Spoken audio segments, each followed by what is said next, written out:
Bienvenue au Tuba.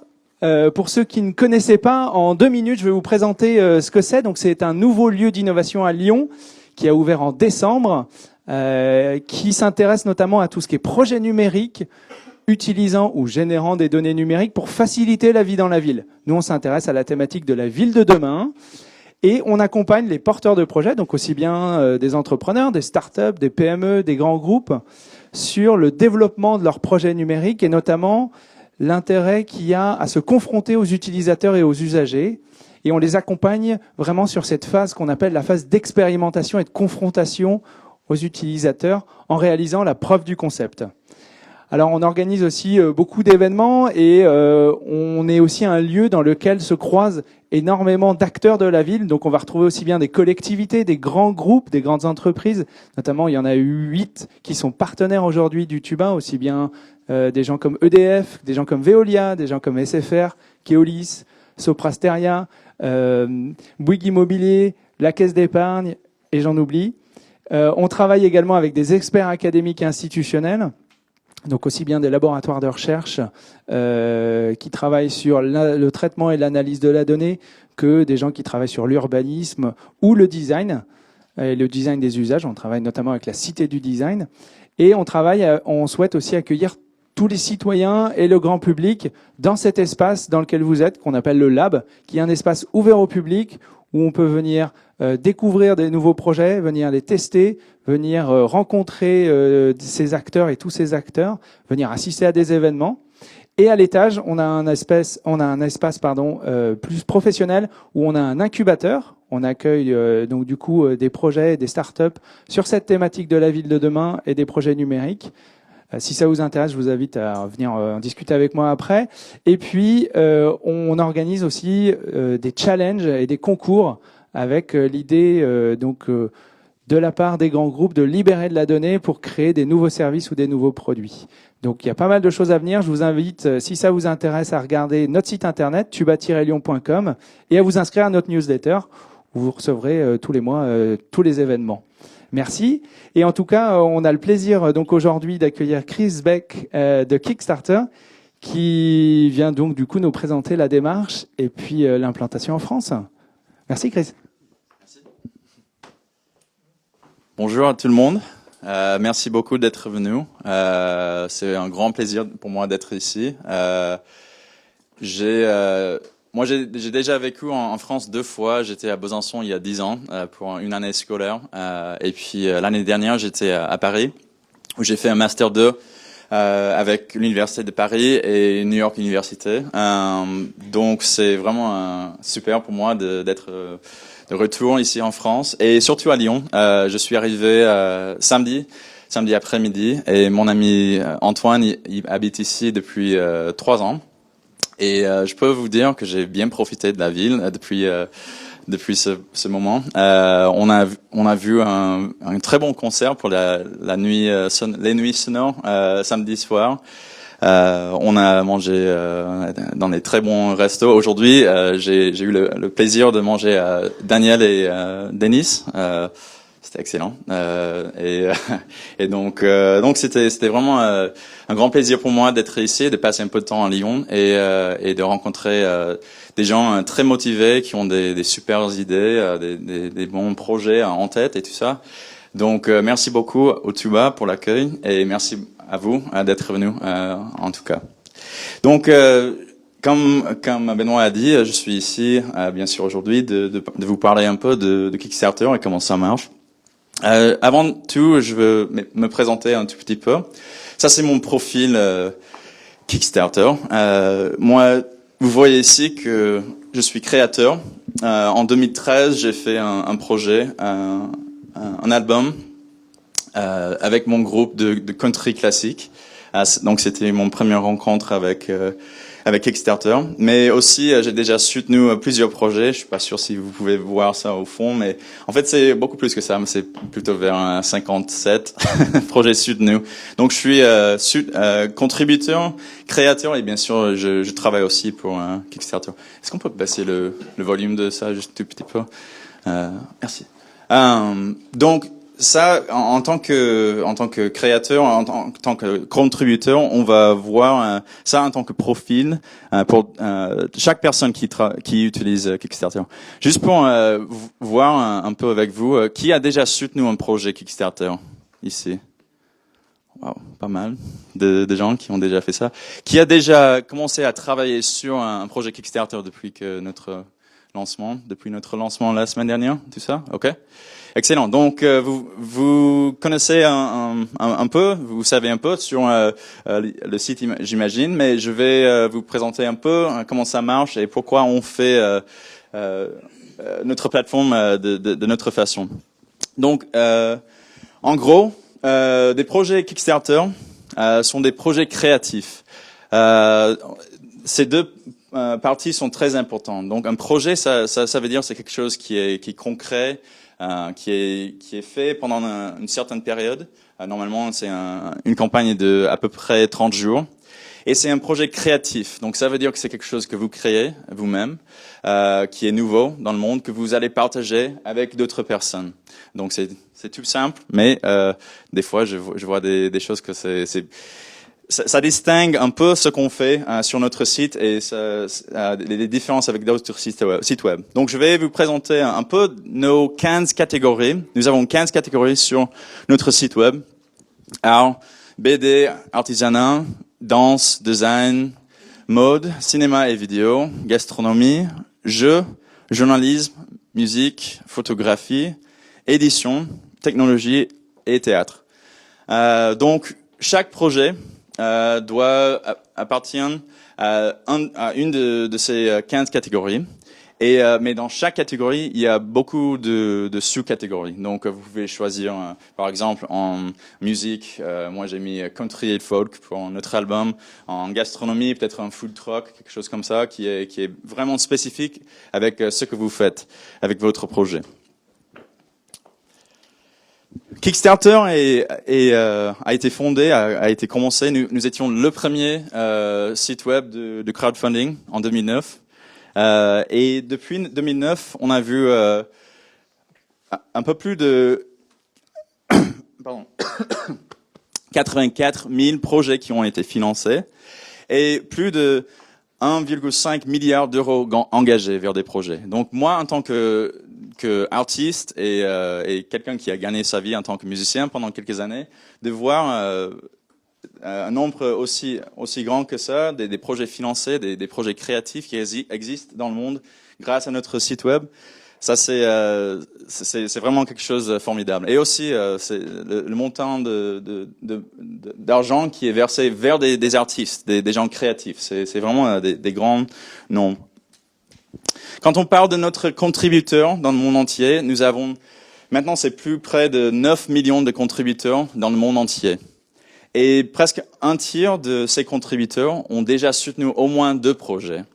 Donc ça veut dire que nous avons une communauté qui est la plus grande dans le monde, mais aussi c'est global. C'est pas uniquement aux États-Unis.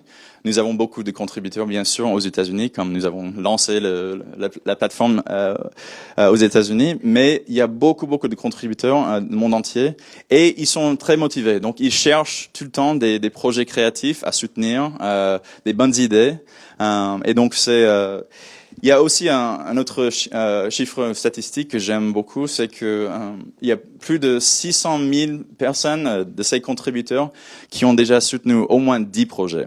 Donc il y a des gens qui sont là, qui cherchent toujours des bonnes idées, des bons projets.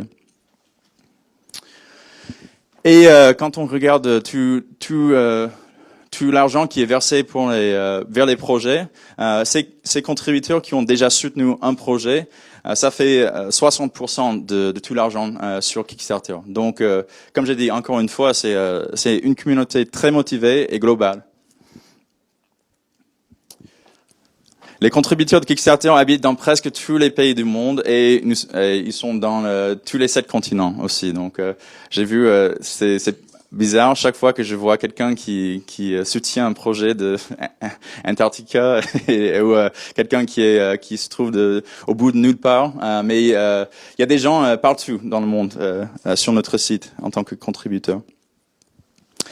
Et en France, l'année dernière, on a vu presque 8 millions d'euros qui ont été engagés vers des projets par plus de 41 000 contributeurs français.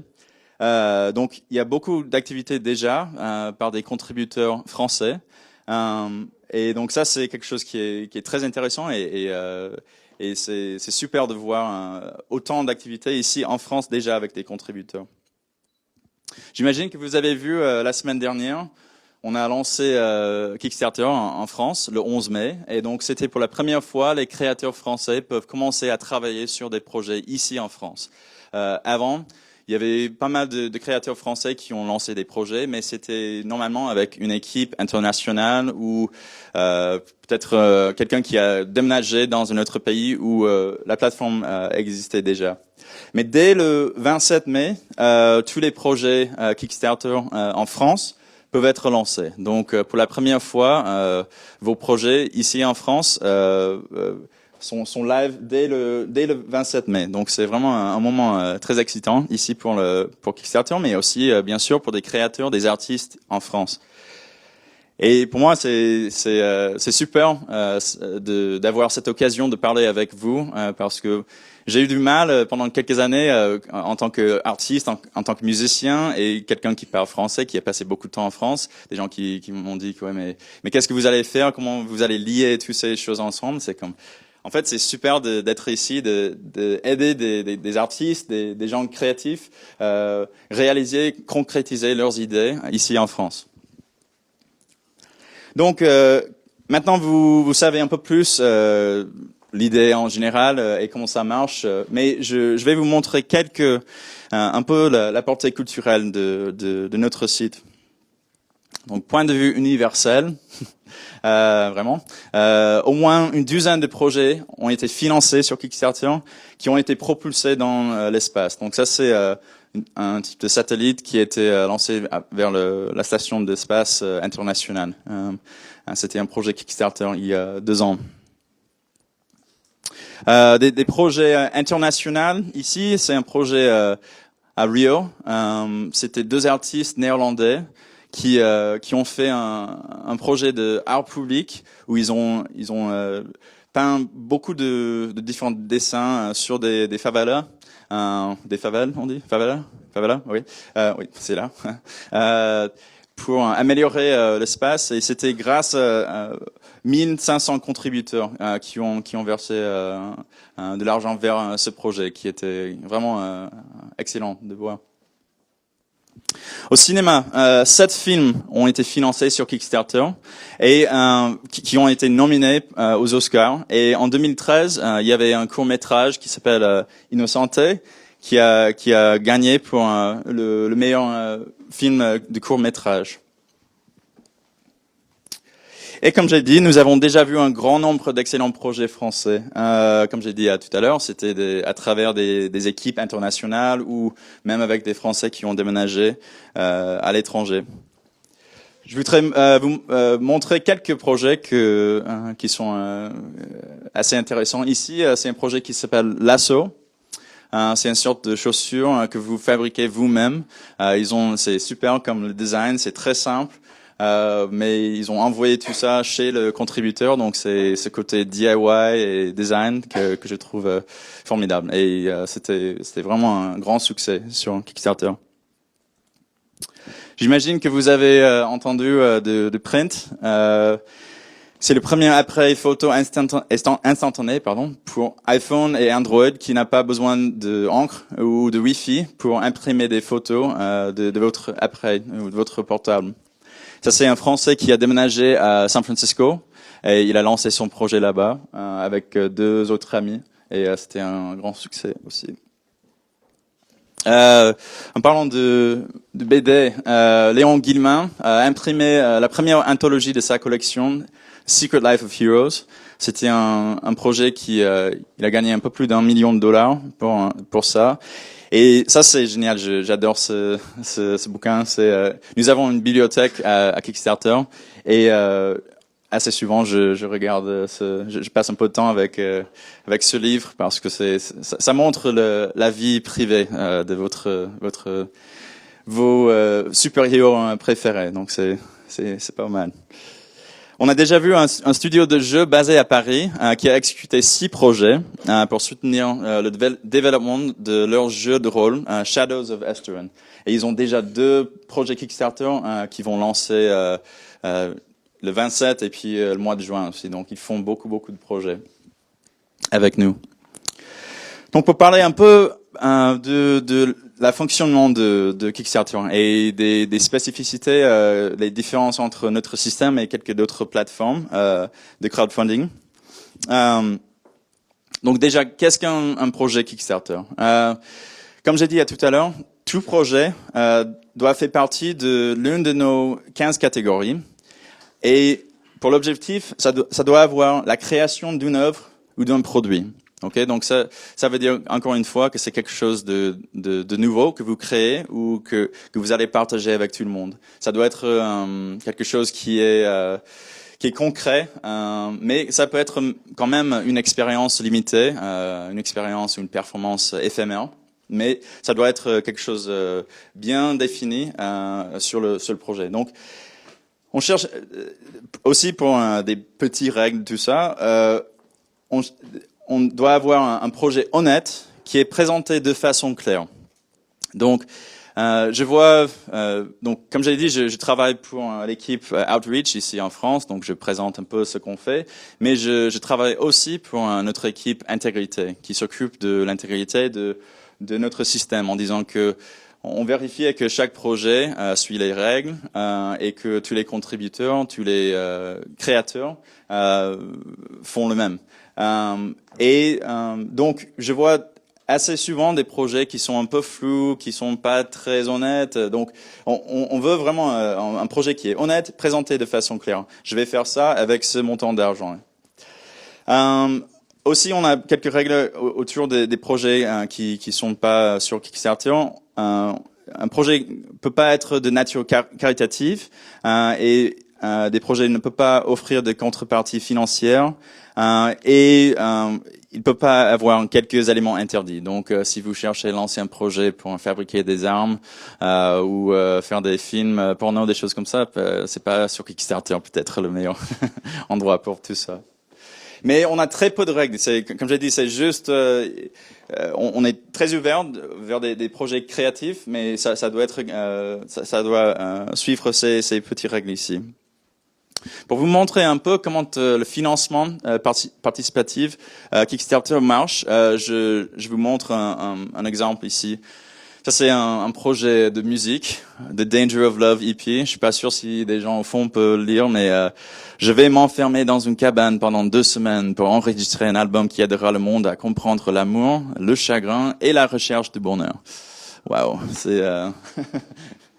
Mais vous voyez qu'il y a pas mal de contributeurs déjà, mais son but, son objectif de financement, c'est de 5 000 euros.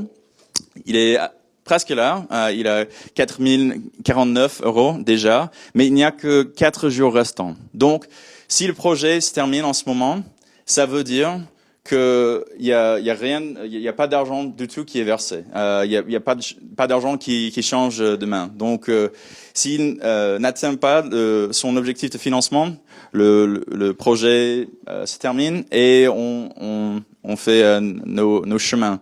Mais si il atteint son objectif de financement, il peut quand même continuer bien après tout ça. Il peut garder tout l'argent après cet objectif de financement d'origine.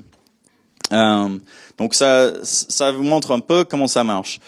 Et donc on appelle ça le financement tout ou rien. Donc ça veut dire que vous devez atteindre votre objectif de financement ou vous recevez rien. Mais comme j'ai dit, si vous dépassez cet objectif, c'est clair. J'imagine que vous avez entendu des projets qui ont mis un objectif de financement comme Exploding Kittens. C'était un jeu de cartes, le mois de janvier. Ils ont l'objectif de financement, c'était $10 000 et il y avait je me rappelle plus, mais c'était des millions et des millions de dollars qu'ils ont levé sur le site. Mais pourquoi on fait le financement tout ou rien? On voit et on a beaucoup d'expérience, que ce format fonctionne. Et pourquoi? deux raisons. En général, les contributeurs et les créateurs sont captivés. Donc, normalement, des projets durent juste une trentaine de jours. On vous conseille de ne pas dépasser une campagne de plus de 30 jours parce que normalement c'est un peu trop long pour tout ça, pour garder l'attention de tout le monde. Donc c'est un peu comme un petit voyage que tout le monde prend ensemble. Vous, en tant que créateur, vous dites que ok, j'ai besoin de 5 000 € pour faire cet album. Et on verra, on y va pendant 30 jours et c'est vraiment un voyage que tout le monde prend ensemble. Et avec ça, les risques sont réduits. Donc, pour prendre le même exemple, ce mec qui fait l'album, si ça se termine avec 4 049 €, peut-être il peut quand même enregistrer l'album et réaliser son projet. Mais s'il manque d'argent et il peut pas faire ça, il aura peut-être du mal à tenir ses promesses vers ses contributeurs avec les récompenses et tout ça. Donc, on voit que il y a moins de risques pour les créateurs et moins de contributeurs si on fait ce système de tout ou rien. Quelques chiffres, quelques statistiques sur des projets Kickstarter. 40% des projets atteignent leur objectif de financement.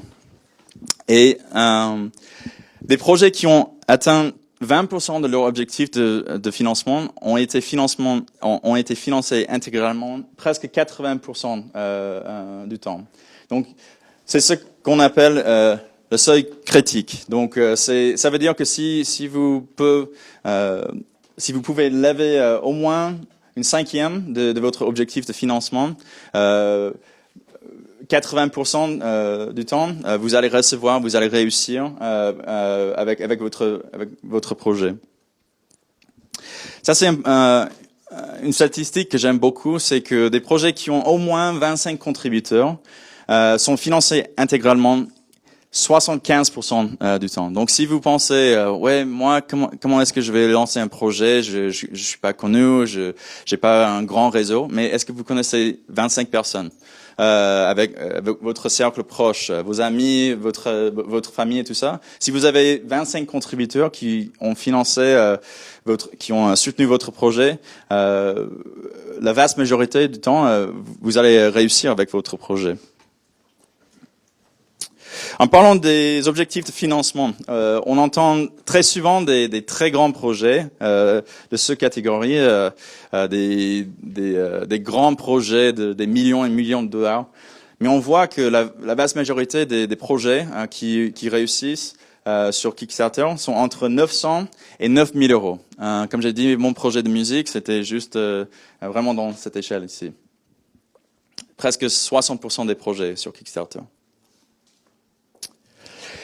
Votre projet Kickstarter, c'est une façon pour vous, c'est une occasion pour vous de raconter votre histoire et de raconter ce que vous allez faire, ce que vous voulez faire, et de partager quelque chose de très proche avec le monde.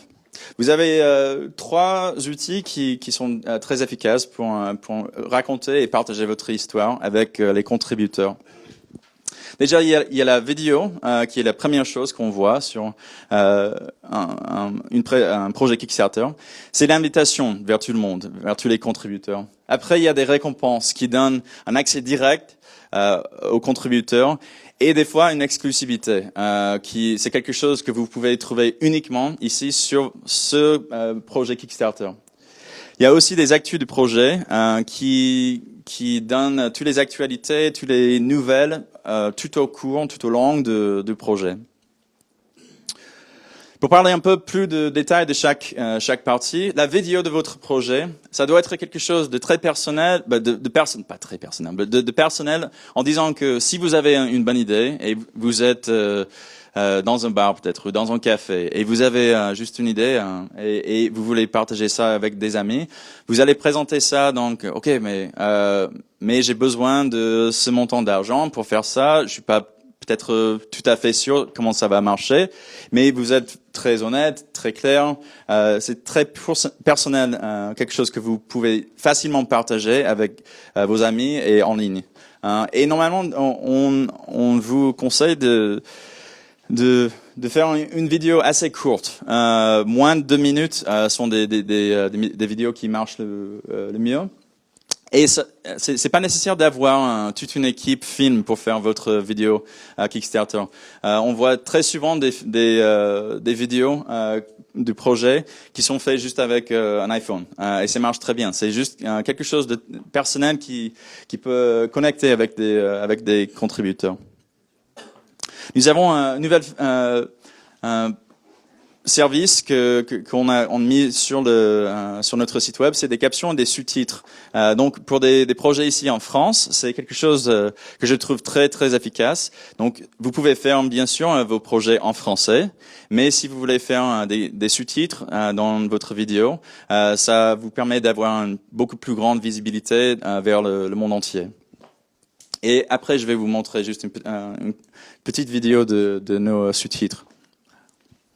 Les récompenses, je dis assez souvent, dans chaque partie de votre campagne, il faut être créatif avec chaque différente partie. Donc, bien sûr, avec la vidéo, le but de votre projet, mais aussi avec des récompenses. Les récompenses sont votre contact et votre remerciement vers des gens qui ont soutenu votre idée, votre projet.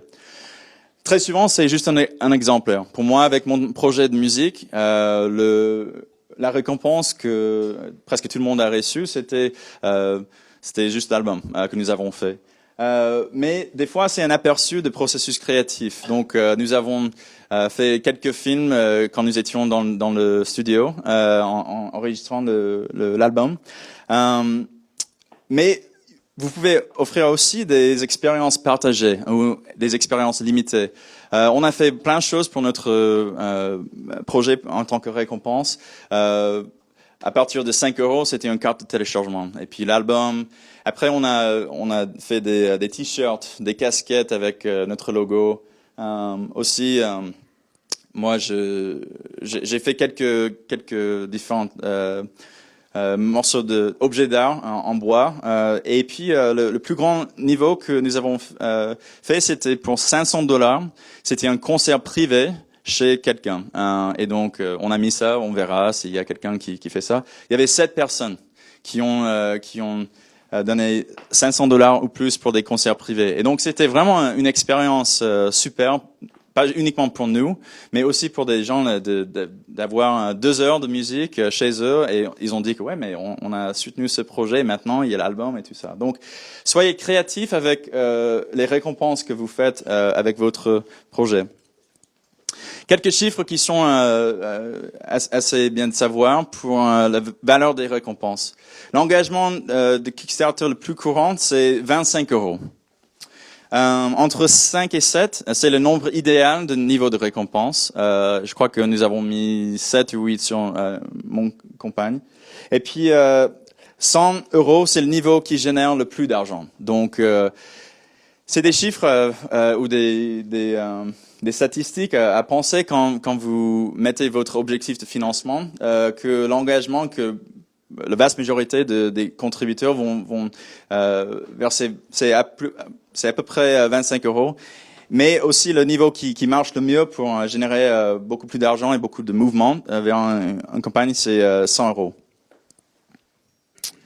La dernière partie, c'est les actualités. Donc les actualités sont le contact direct que vous avez avec des gens qui ont déjà soutenu votre projet. Donc dès que quelqu'un a soutenu votre projet, quand vous postez une actualité sur votre projet, c'est comme un email direct. C'est comme une liste que vous allez envoyer vers tous vos backers, vos contributeurs. Donc ça vous donne un accès direct, un contact où vous pouvez parler de chaque étape du processus. Donc on a mis quelques actualités quand nous étions dans le studio, même après quand nous avons reçu les albums dans la poste. Eh bien, il y avait quelques problèmes qui sont arrivés aussi parce qu'avec les casquettes que nous avons commandées, il y avait un problème avec la poste. Donc, il y avait une attente encore 2 semaines. Donc, j'ai posté une petite actualité en disant que je suis désolé, mais tous les gens qui ont fait le niveau de récompense de 50 € ou plus, vous allez attendre encore 2 semaines. Et tout le monde a répondu, ouais, c'est cool, pas de problème. Mais on voit assez souvent des créateurs qui oublient d'utiliser cette partie de leur projet. Et ça peut poser des problèmes. Donc, il faut garder le contact, rester en contact avec vos contributeurs. Il faut jamais oublier que les contributeurs sont pas la foule anonyme, c'est des gens comme vous et moi. Donc, et c'est super de voir des actualités, même 2 ans, 3 ans après un projet qui a réussi. On voit très souvent des projets qui disent ouais, mais on a commencé dans un petit village ici vers nulle part. Maintenant, notre produit, c'est dans chaque État des États-Unis, dans 15 pays, et ils postent juste une petite actualité en disant que grâce à vous, on a commencé ici et maintenant c'est beaucoup plus grand. Donc c'est une bonne façon de garder le contact avec vos contributeurs. Et même si vous lancez un deuxième projet, vous pouvez utiliser tous les contacts de votre premier projet, de dire que dans 2 semaines on va lancer un deuxième projet.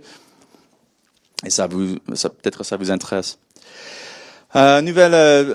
Nouvel truc que nous avons sur le site web aussi, c'est Spotlight. C'est une façon de créer une sorte d'affiche après votre projet. Pour moi, comme j'ai dit, c'était un album. Donc ici, c'est le nom de notre projet, tout ça, une petite description. Mais ça montre ce que nous avons fait, un exemplaire de notre processus, de notre projet, et que maintenant ça peut marcher si vous faites peut-être par exemple un projet en design ou technologie. Maintenant, nous avons cette appli que nous avons fait grâce à vous.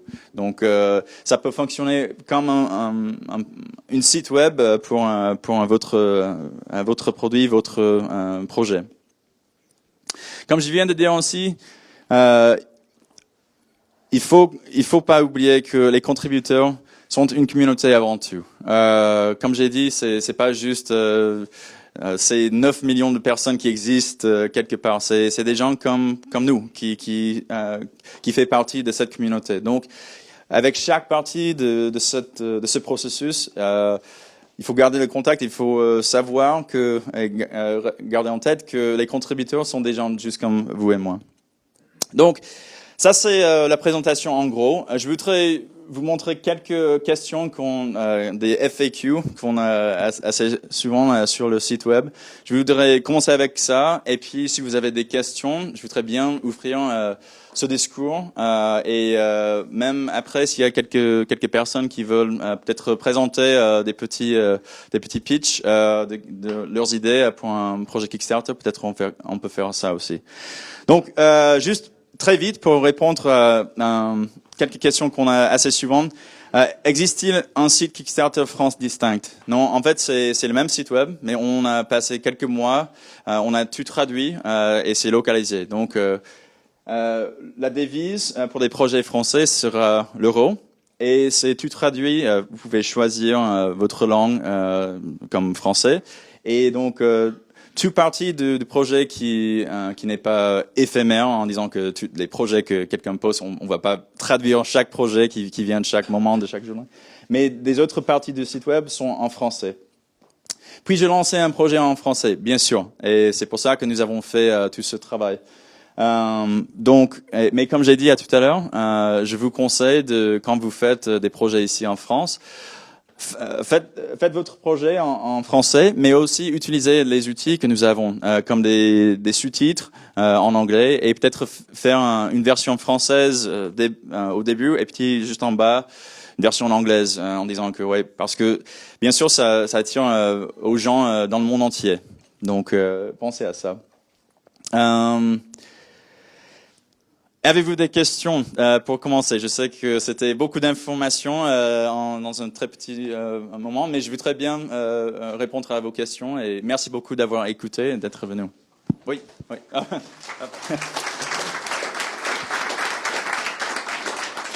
Merci. Bonjour. Puisqu'on est dans la langue, est-ce qu'on peut créer 2 vidéos de présentation et le mettre sur le même projet, une en français et une en anglais? Bien sûr, oui. Donc, il y a juste un espace pour la vidéo principale, tout en haut.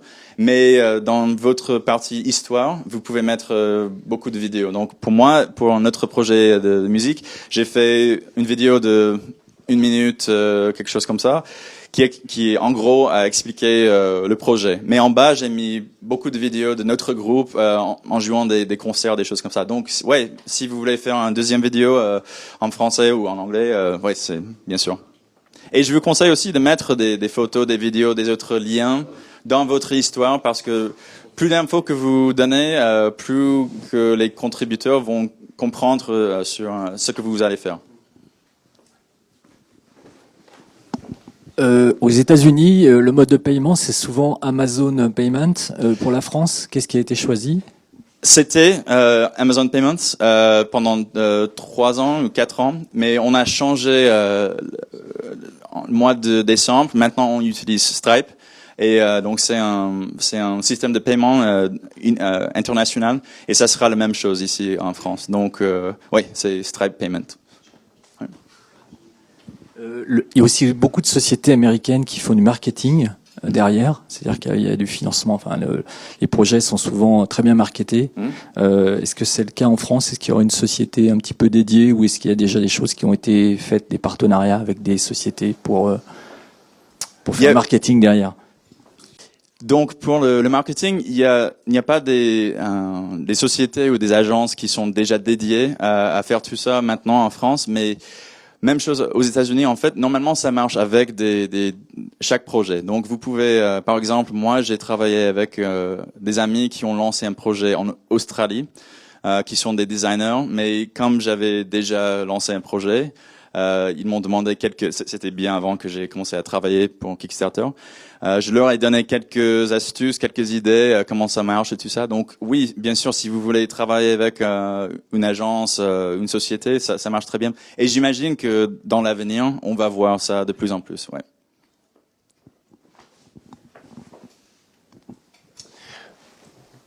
Au niveau des différentes plateformes, maintenant, il y a le déploiement en France, il y a aussi l'Espagne, l'Allemagne, il y a plusieurs pays européens. Tout ça est réuni au sein d'un seul site Quickstarter. C'est pas des sites différents. Au niveau de la visibilité, de la mise en avant et de la recherche, est-ce qu'il y a des filtres par langue, ou est-ce qu'il y a des catégories? Bonne question. Donc oui, toutes les différentes versions de notre site sont gérées par le même site. Donc Kickstarter.com, c'est juste, je peux vous montrer à tout à l'heure, mais si vous êtes sur Kickstarter, tout en bas de ce côté, à droite, il y a l'option de choisir en différentes langues. Donc vous pouvez choisir maintenant anglais, bien sûr, allemand, français, et la semaine prochaine, espagnol. Et donc vous allez avoir ces 4 différentes langues pour localiser votre expérience, avec le site web, mais c'est exactement le même. Mais je voudrais répondre à la deuxième question aussi, avec est-ce qu'il y a une préférence ou un filtre avec les différents projets? Non, chaque projet qui vient vers notre site, si c'est un projet en art par exemple, si ça vient de Paris ou de Alabama ou de Londres ils sont tous mis dans la même catégorie, dans le même, et il y a aucune préférence vers un des projets vous pouvez faire une recherche avancée ou une recherche, par exemple, vous pouvez faire juste recherche des projets France, et vous allez voir tous les projets en France. Mais il y a un système recherche avancé, vous pouvez faire, ok, je veux afficher des projets en art en France, la ville de Lyon, en art plastique, donc vraiment spécifique, et vous allez voir les 5 projets maintenant. Et puis après, vous pouvez choisir comme ça. Donc, à part le module de recherche avancé, le choix des langues, c'est uniquement pour la localisation de l'interface. Oui, c'est ça, tout à fait. Ouais. Merci beaucoup. Merci pour la question. Bonjour. Bonjour. Moi, j'ai juste encore une petite question par rapport aux langues. Parce que je suis pas sûr d'avoir compris, donc je préfère demander. Pour être sûr que le projet soit mieux vu, moi je l'ai préparé en français et en anglais, et je voulais être sûr qu'en fait que sur la page, au moment où je crée mon projet, et ce que je sais qu'il y a d'autres sites de crowdfunding qui proposent cette option, on peut le poster et en français et en anglais, et c'est les gens quand ils visitent le site qui choisissent en fait leur langue, et comme ça apparaît la vidéo tout le texte en anglais ou la vidéo tout le texte en français. Mais voilà, j'ai pas trop compris l'histoire des deux vidéos tout à l'heure. Donc maintenant, nous n'avons pas le choix de dire que s'il y a une version en anglais, une version anglaise, une version française, que si ma langue est anglais, que ça va être la version anglaise. Maintenant, vous choisissez la langue pour localiser votre expérience en tout cas. Donc vous allez voir toutes les différentes parties de sites web qui sont statiques. Ça va être affiché en français. Et puis si vous faites une version votre projet avec les deux langues, donc je vous conseille de faire en français, mais peut-être avec des sous-titres en anglais pour la vidéo, et de faire dans votre histoire cette section en français et en anglais, comme ça, ça va afficher les deux langues. Donc je les poste les unes en dessous des autres en fait. Oui. Et aussi même chose, je vous conseille avec des récompenses. Pour chaque niveau de récompense, de décrire la récompense déjà en français et puis aussi en anglais. Comme ça, chaque personne qui vient vers votre projet va comprendre mes casquettes. I don't speak French. What is that? Okay, donc casquette, c'est un hat, quelque chose. Okay, donc. Et vu qu'on a parlé beaucoup de statistiques et de chiffres tout à l'heure, enfin vous savez certainement mieux que moi, même c'est sûr. Il vaut peut-être mieux poster en anglais, tout mettre en anglais et sous-titrer en français, je suppose, parce qu'après, selon les. À mon avis, c'est juste inverse. Pour un projet français, parce que j'imagine que pour chaque personne ici, votre cercle proche, vous allez voir le plus d'action, le plus de mouvement avec un projet ici dans votre communauté, avec votre public. Mais si vous mettez des sous-titres en anglais et aussi une version anglaise, n'importe qui voit votre projet va comprendre ce que vous allez faire. Et ça vous donne bien sûr une visibilité beaucoup plus grande de mettre ça. Ouais. Merci. Et juste, et parce que moi j'ai un projet qui a une portée internationale, donc France, pas spécialement. Okay. Donc du coup, moi je vise vraiment le monde entier et le français est peu parlé, voire pas. Ouais. Alors que l'anglais, c'est pour ça que je me demandais peut-être, est-ce que bonne question, parce que chaque projet, c'est un peu différent. Donc, on a vu beaucoup de projets avant le lancement en France par des créateurs français. En fait, il y a des exemples assez géniaux avec des gens qui ont fait la vidéo moitié français, moitié anglais. Et ils ont fait une partie, donc ils ont commencé déjà en français avec des sous-titres en anglais, and then they changed to English avec des sous-titres en français. Et donc, c'était un petit jeu, mais ça marche très bien. On voit ça assez souvent avec des projets au Canada, mais aussi avec des projets qui ont été déjà lancés par des créateurs français. Donc, c'est à vous de choisir. Si vous pensez que anglais va marcher mieux pour votre projet, c'est très bon, mais je crois qu'en général, pour des créateurs français, je vous conseille de faire ça déjà en français avec des sous-titres en anglais et puis version anglaise aussi. D'accord. J'ai juste une petite dernière question, c'est juste combien de jours ça prend? Excusez-moi, peut-être qu'il y en a qui se posent les mêmes questions. Vous ouvrez les vannes le 27 mai, c'est-à-dire que moi si je poste mon projet dans 2 jours, enfin on s'en fiche, avant le 27, ça vous prend combien de temps pour être validé, s'il est validé à peu près, vos équipes, pour savoir si j'ai un timing serré en fait? Donc ça c'est encore une fois, ça c'est mon équipe qui travaille sur ça. Normalement ça dépend le temps. Je vous conseille que pendant le week-end, c'est beaucoup plus lent parce que ici en France, on ne travaille pas pendant le week-end. Donc, c'est les nuits sonores, ça. Bien sûr, il y a des Américains qui travaillent dans le week-end, mais normalement, il y a beaucoup de projets à vérifier, à valider lundi matin. Donc, c'est plus vite pour la validation des projets pendant la semaine et surtout à la fin de la semaine. Mais si vous soumettez votre projet vendredi, ça peut prendre quelques jours. Donc, je vais dire, en général, peut-être entre 3 jours ou peut-être 5 jours maximum, normalement. On sait jamais, mais des fois, c'est très très vite. Des fois, il y a quelqu'un qui lance son qui soumet son projet et donc 10 minutes après, c'est comme ça. Ça dépend de combien de projets que nous avons. Alright, thanks. Merci. Petite remarque, mini parenthèse, parce qu'on n'a pas énormément parlé de communication. Bonjour. Je m'appelle Antoine, je connais Chris depuis une dizaine d'années et je suis arrivé en retard. Voilà. On court un peu partout aujourd'hui. Voilà, on était ce matin à Sofa et la journée est très très très bien remplie. Je suis consultant en présence en ligne en stratégie de communication. Et j'ai accompagné pas mal de porteurs de projets et j'allais vraiment faire une mini parenthèse sur la partie communication. Il y en a peut-être qui me connaissent à Lyon plutôt sous mon blog de cuisine qui s'appelle Le Glouton, qui est assez récent. Quelques événements qui sont lancés avec Yelp en ce moment. Je voulais faire juste une remarque. Si vous voulez lancer votre projet le 27, ça veut dire que vous en parlez déjà depuis 2-3 semaines à tout le monde, que la campagne est prête, voilà, parce que on a beaucoup parlé depuis presque 2 jours maintenant, des conseils un peu vraiment sur le timing des campagnes, et qu'il ne suffit pas juste de poster bien sûr le projet et de s'asseoir dans son fauteuil pour regarder le compteur bouger ou pas. C'est vraiment des relations publiques et votre grande force, puisque tous les projets sont assez, il y a quand même un lissage au niveau de la structure. C'est le but aussi, qu'une petite association puisse avoir la même visibilité qu'une grosse boîte. Après, il y a la question de marketing derrière, mais ça se passe en dehors de la plateforme. Votre force à vous, c'est le contenu. Donc c'est votre création de contenu, votre stratégie de communication, mise en place des réseaux sociaux, de toutes les dynamiques de dialogue avec vos publics, de l'utilisation de la newsletter via Kickstarter. Vous avez accès aux mails de vos contributeurs. Et je ne sais pas si tu as parlé des forums aussi entre créateurs. Je vais te laisser en parler. Mini parenthèse. Il y a aussi un nouveau forum pour des créateurs qui s'appelle Campus. Et donc ça permet tous les créateurs de parler un peu des astuces, ce qui marche, ce qui n'a pas marché. Peut-être il y a très souvent des questions. Quelles sont les 3 choses que vous avez trouvé à travers votre campagne, ou que vous voulez savoir avant de lancer un projet, maintenant que vous avez déjà lancé un projet. Donc il y a vraiment des bonnes conversations et des changements d'idées là-bas. Donc c'est super.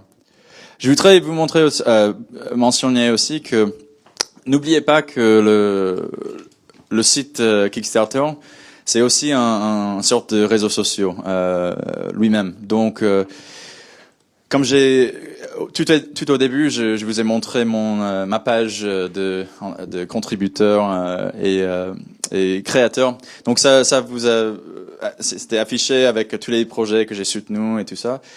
Donc vous pouvez également suivre des gens sur le site web en disant que ouais, mais Antoine il vient de soutenir un projet gastronomie ici à Lyon, donc ça m'intéresse parce que j'habite ici à Lyon, et donc vous pouvez trouver des projets comme ça, et aussi ça vous aide avec vos projets, vos propres projets. Quand vous lancez un projet, vous allez voir tout ça entre amis en ligne aussi. Donc utilisez la plateforme en tant que des autres réseaux sociaux, et n'oubliez pas que vous pouvez pas juste mettre votre projet et il y a aucune baguette magique qui va un jour il y a 500 000 euros qui ont versé vers votre projet. Prochaine question. Oui, bonjour. Moi, j'avais une question un petit peu plus en termes légal. Est-ce qu'il y a des spécificités au Kickstarter français en termes, par exemple, sous quelle, pas juridiction, mais comment c'est considéré? Est-ce que c'est des dons? Est-ce que c'est considéré comme des, je sais pas moi, des versements? Enfin, j'ai pas regardé exactement comment ça fonctionnait. Du coup, je voulais savoir un petit peu comment c'était considéré en termes d'imposition, en fait. Peut-être tu connais un peu plus avec... Hier, on a parlé de TVA sur les goodies, Ouais. en fait. Donc il y a pas mal de choses qui sont en train d'évoluer. Je suis pas du tout... je suis pas expert du tout sur la question, mais je sais qu'hier, on a pas mal discuté de la TVA qui serait applicable dans un futur très proche sur les goodies, donc sur les objets qui seraient en rétribution sur les campagnes.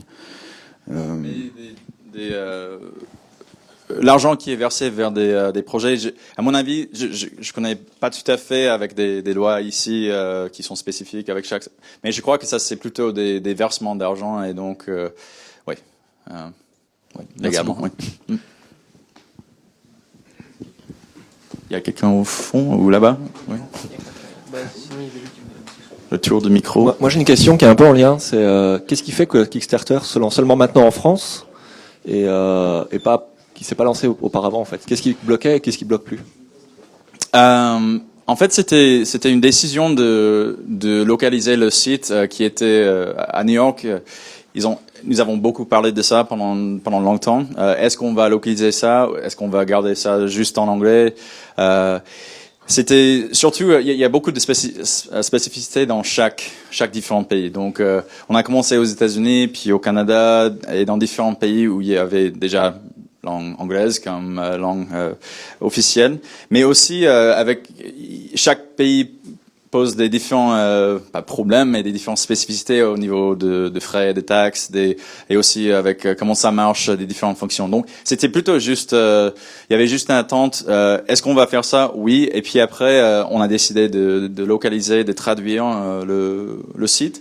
Et donc ça prend du temps. Donc c'était pas vraiment que on veut pas faire ça ou on est contre ou il y avait des problèmes. C'était juste que est-ce qu'on va faire ça? Ok, et ça prend un peu de temps. Donc et même chose. Pourquoi on a lancé en Allemagne avant? C'était juste que le processus de traduction en Allemagne a commencé avant tout ça en français. Il fallait choisir des gens qui vont faire ça. Et donc j'ai assisté beaucoup avec ça et c'était un gros travail de tout traduire. Donc c'était juste pour ça. Yeah. Je voulais savoir par rapport au Kickstarter Staff Pick qu'on voit sur les projets, oui. Qui sont du coup apparemment plus mis en avant que les autres. Je voulais savoir comment on pouvait l'obtenir et avec qui il fallait voir ça, parce que sur la plateforme j'ai pas trop trouvé. Comment contacter Kickstarter pour du coup qui est cette. Donc comme j'ai dit, notre équipe intégrité valide tous les différents projets qui viennent vers nous. Et la validation, ce n'est pas un choix de la qualité du projet. C'est juste que ça suit nos règles et que ça marche et que ça fait partie d'une de nos catégories et tout ça. Mais si on voit déjà le première étape, c'est avec notre équipe d'intégrité. Moi, chaque jour, je vois à peu près 80-100 projets et je les valide et la vaste majorité sont validés. Les seuls projets qui sont validés sont pas validés sont des projets Fund My Life. Donc moi j'ai besoin de $1 million parce que j'ai faim. Mais c'est pas un projet, c'est pas créatif. Vous n'allez pas partager avec quelqu'un. Ou je veux faire un road trip pendant 4 mois. Mais qu'est-ce que vous allez faire? C'est pas un projet. Donc, mais des fois, quand je vois des projets qui sont vraiment formidables, qui sortent du lot, ça c'est chaque personne dans notre équipe a l'occasion, l'opportunité de choisir des projets en tant que staff pick. Il n'y a pas vraiment une formule pour comment ça marche. C'est des coups de cœur pour chaque personne. Mais je peux vous dire que avec des différentes parties de chaque projet, les choses qu'on cherche toujours pour des staff pick sont des projets qui ont une très bonne vidéo, qui racontent une bonne histoire, qui sont engageantes, des fois très marrantes, avec des blagues ou des choses comme ça, ou qui sont très bien faites. On cherche aussi des projets qui sont juste très intéressants, peut-être quelque chose qui raconte une histoire. N'oubliez pas que chaque projet que vous faites, vous racontez votre propre histoire. Pour moi, quand nous avons fait notre album, c'était quelque chose de très proche pour moi. L'album s'appelle Quivira. Donc ça, c'est l'ancien nom des Espagnols. Ils ont donné de cette partie de mon État dans le Kansas. Donc c'était un pays mythique il y a 600 ans et tout ça. Et ce mythe continue toujours dans cette partie des États-Unis. Donc pour moi, c'était tout un album que j'ai écrit autour de ce mythe. Ça faisait partie de mes racines, de moi et tout ça. Donc j'ai raconté tout ça dans la vidéo. Donc pensez à des choses très personnelles que vous pouvez partager avec ça. Aussi avec des récompenses. Des fois, on voit des récompenses qui sont juste géniales. Des très Mettez-vous dans la place des contributeurs quand vous créez votre projet et pensez à si je donne 20 € vers un projet, qu'est-ce que je voudrais recevoir, ou si je donne 100 €, qu'est-ce que je voudrais recevoir, parce que des fois on est un peu trop proche vers le projet et on oublie que, comme j'ai dit tout à l'heure, les contributeurs sont des gens aussi. Donc mais on cherche toujours des projets qui sortent du lot, qui sont créatifs, qui sont juste quelque chose un peu différent. Et donc ça peut être n'importe quel projet. Des fois, il y a un projet qui se lance Et il y a 2 semaines après, on voit que ils ont déjà dépassé leur objectif de financement 2 fois. Et c'est comme, ouais, bien sûr, c'est un staff pick, c'est super. On n'a pas vu ça au tout début parce que c'était juste dans la 2e semaine que ça a vraiment commencé avec cet effet boule de neige. Donc, il y a beaucoup de différents. C'est pas vraiment, comme j'ai dit, vraiment formule concrète. C'est juste que chaque personne dans notre équipe a l'occasion de choisir des différents projets comme ça. Une autre question au niveau du référencement Magic de Kickstarter. Oui. Comment il fonctionne du coup? Ça, c'est une très bonne question que je connais pas vraiment la bonne réponse, mais je sais que ça prend des projets qui sont c'est fait par, je crois que une partie c'est des choix que vous avez déjà fait sur le site web, donc des projets que vous avez déjà soutenus. Peut-être c'est votre localisation, donc comme vous êtes à Lyon, si vous cherchez un projet art, par magie, peut-être c'est parti des projets en France ou des projets dans cette partie de la France. Donc ces éléments influencent cet algorithme, mais c'est aussi juste un algorithme que quelqu'un qui comprend tout ça beaucoup mieux que ça, beaucoup mieux que moi peut expliquer. Mais c'est une forme de... c'est comme quand vous faites shuffle sur iTunes. Et c'est juste comme, OK, maintenant j'écoute une chanson de J.J. Cale et la prochaine chanson, c'est une chanson de Prince. C'est pourquoi? Je sais pas, c'est juste... Ça fait comme ça. Merci. J.J. Cale et Prince. On fait la fête. Bonsoir. Bonsoir. Moi, j'avais connu aux États-Unis Indiegogo. Est-ce qu'il y a une différence avec Kickstarter ou pas? Oui, il y a quelques différences. Déjà, nous étions le premier première plateforme de crowdfunding aux États-Unis. Indiegogo, ils ont commencé presque 1 an ou après le lancement de Kickstarter. Donc notre réseau, nos contributeurs, nous avons beaucoup plus de contributeurs et c'est beaucoup plus grand. Aussi, le système de financement marche un peu différent. Donc avec Kickstarter, comme j'ai présenté tout à l'heure, c'est tout ou rien. Donc ça veut dire que vous devez atteindre au moins l'objectif de financement d'origine. Avec Indiegogo, c'est avec chaque montant qui est versé vers votre projet, c'est tiré directement de ce contributeur. Pour nous, on attend la fin de la campagne et puis 14 jours après, parce que juste pour vérifier que tout soit bien avec tout l'argent là-bas, c'est tout versé d'un seul coup. Donc ça c'est juste une différence entre le truc. Une autre chose qui est différente avec Kickstarter et beaucoup de différentes plateformes de crowdfunding ou de financement participatif, c'est que, comme j'ai dit plusieurs fois, nous avons nos projets sont des projets créatifs, donc si vous faites une recherche par magie ou dans une différente catégorie, vous allez voir uniquement des projets comme ça, donc des projets musique, des projets art. Mais à Indiegogo et dans plusieurs différents sites, il y a aussi des projets de nature caritatif, des projets qui sont plutôt moi j'ai juste besoin d'argent. Et donc c'était un choix de notre équipe de dire que nous on veut uniquement des projets créatifs.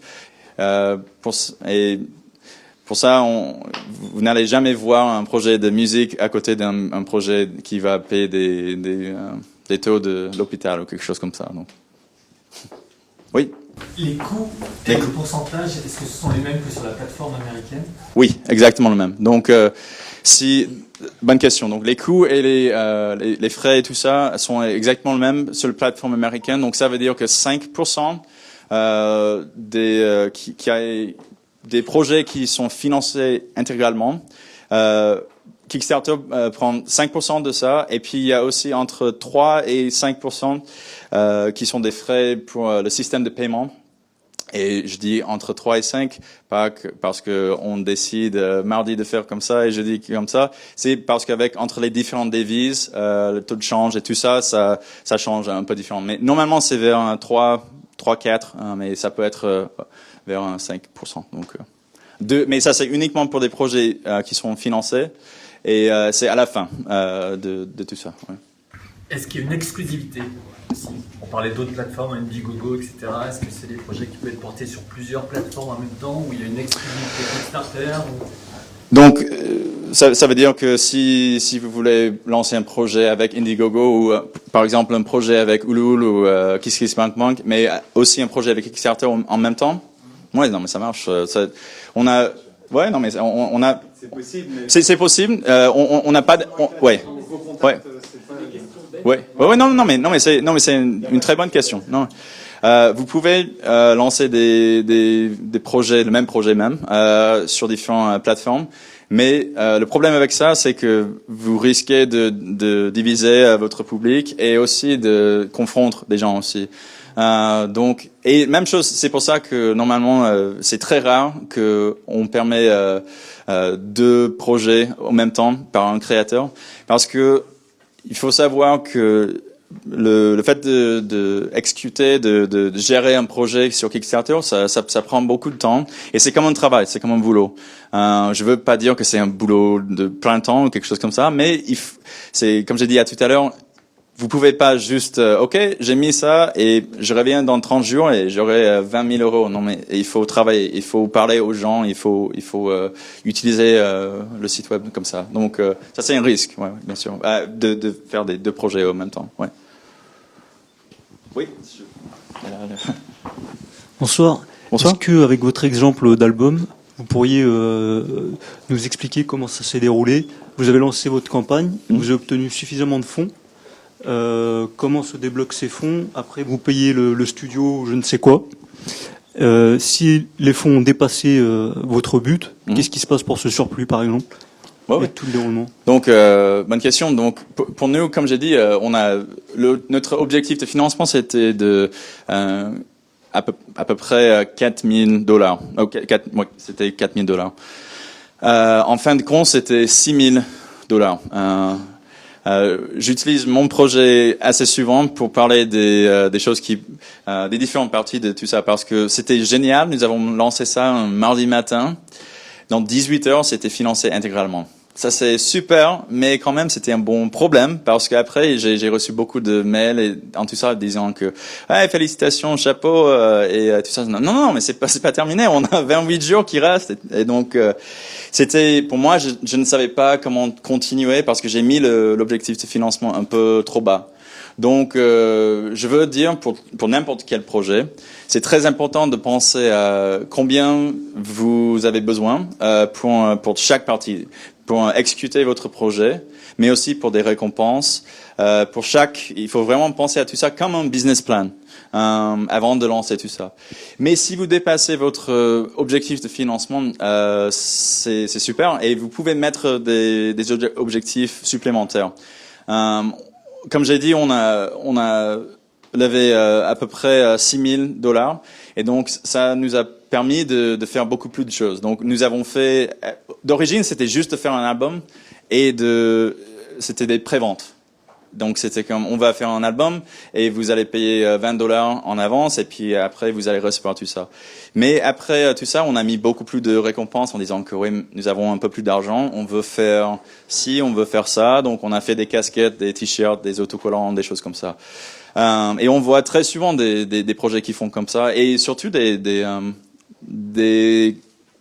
objectifs supplémentaires, en disant que si j'avais su, j'aurais dit que ok, si on peut lever 10 000 euros, on va faire le même album mais en vinyle. Et je veux très bien faire ça. Donc pour le prochain Kickstarter, je vais faire comme ça. Merci. Ouais. Merci. Il y a... Oui, ici. Ouais. Je voulais vous poser une question par rapport à votre équipe qui valide les projets. Je ne sais pas du tout s'il y a ce genre de mécanique, mais par exemple, sur le site Kickstarter, il y a déjà par exemple un projet de jeu vidéo, un prototype de jeu de voiture, et vous avez à valider un projet de nouveau jeu de voiture. Comment vous gérez en fait l'arrivée de plusieurs projets, on va dire similaires, ou concurrents, ou similaires, ou comment vous gérez ça en fait? Bonne question. Donc, chaque projet pose un problème, une question un peu différente. Donc, c'est clair que des fois, il y a des projets qui sont assez similaires ou qui sont concurrents. Des fois, ça arrive qu'il y a des problèmes de propriété intellectuelle. Et donc, si vous voyez un projet, si vous êtes contributeur ou même créateur, si vous voyez un projet qui est trop similaire, il y a une façon de faire un report avec tout ça, en disant que il y a un formulaire avec tout ça, en disant que ouais, il y avait ce projet bien avant l'autre, il a fait le patent. Non, c'est quoi le mot pour breveté. Il a fait le brevet, pardon, de cette idée bien avant l'autre, et donc vous pouvez reporter tout ça au Kickstarter, mais on essaie toujours de vérifier tout ça, qu'il n'y a pas de projet copycat. Ouais. Vous essayez de chercher. Oui, tout à fait. Chaque projet, notre équipe intégrité, on passe beaucoup de temps avec chaque projet, donc c'est pour ça que des fois ça prend un peu plus de temps pour répondre au projet, parce que des fois on trouve des projets qui posent des problèmes. Et les projets sans problème de propriété intellectuelle, mais combien de temps vous conseillez d'attendre avant un précédent projet pour faire parce que par exemple un Mario-like, il n'y a pas de problème de propriété intellectuelle, mais c'est un jeu de plateau comme un jeu de plateforme, pardon. Donc du coup, vous conseillez d'attendre combien de temps avant que les précédents soient passés? Encore une fois, ça dépend de chaque projet et chaque situation, parce qu'avec des jeux vidéo, il y a très souvent des concurrents, donc c'est difficile à dire en général, mais on passe beaucoup de temps avec ça. Comme j'ai dit, nous sommes 12 sur notre équipe intégrité, et ça c'est tout ce qu'on fait. C'est juste de vérifier que tout sur Kickstarter et il n'y a pas d'acteurs méchants sur notre site web dans tous les sens. Oui, merci. Oui, tu as le micro. Pour l'avoir expérimenté, certains de vos concurrents français accompagnent un peu à la culotte les créateurs de projets ou les futurs créateurs de projets. Je pense à des workshops, à des formations qui sont proposées, à la disposition d'un référent pour des questions sur la plateforme. Tout à fait. Et est-ce que Kickstarter vise à proposer ce genre de choses-là ou pas? Bien sûr, oui. Donc, moi, je suis le premier ici de promouvoir un peu ce qu'on fait et de présenter notre plateforme. Mais oui, il y a beaucoup de gens des autres gens dans notre équipe de outreach qui vont venir pour faire des workshops ou assister des gens, de parler un peu plus des détails. Donc, si vous avez un projet de tech ou design ou un projet de danse, quelque chose comme ça, on a des gens qui se spécialisent dans chaque catégorie qui vont venir et bien sûr travailler avec des artistes, des créateurs. Ouais, pour ça. Oui. Il y a une question. Merci. Bonjour. Moi, je me demandais d'abord, j'ai une double question en fait. Est-ce qu'il y a des périodes qui sont plus propices au financement, à la réussite des financements? Je sais pas, les vacances par exemple, où les gens sont plus dépensiers. Et deuxièmement, est-ce que, en fait, de plus en plus de projets sont tournés vers du lancement de produits, de prototypes. Et donc, est-ce qu'il faut des proof of concept ou des études de faisabilité, des choses comme ça?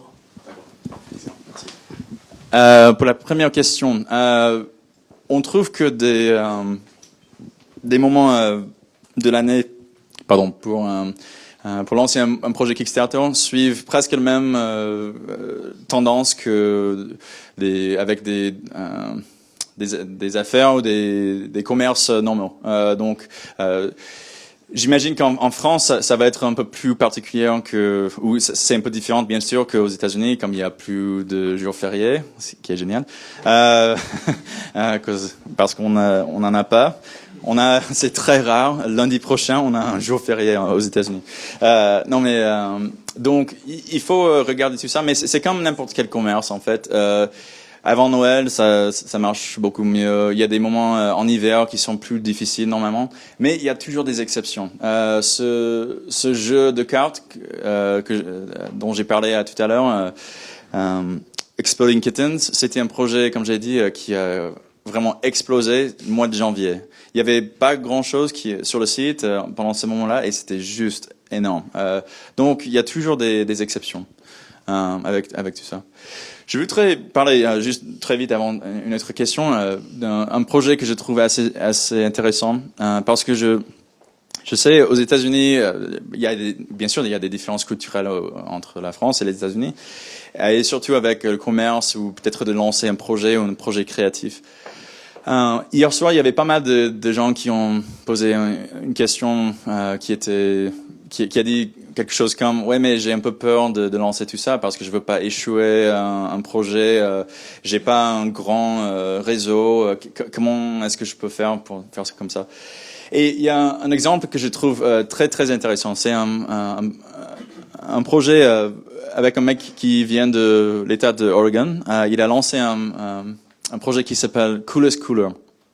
Et la première fois, est-ce que ça vous dit quelque chose, quelques personnes? Ok.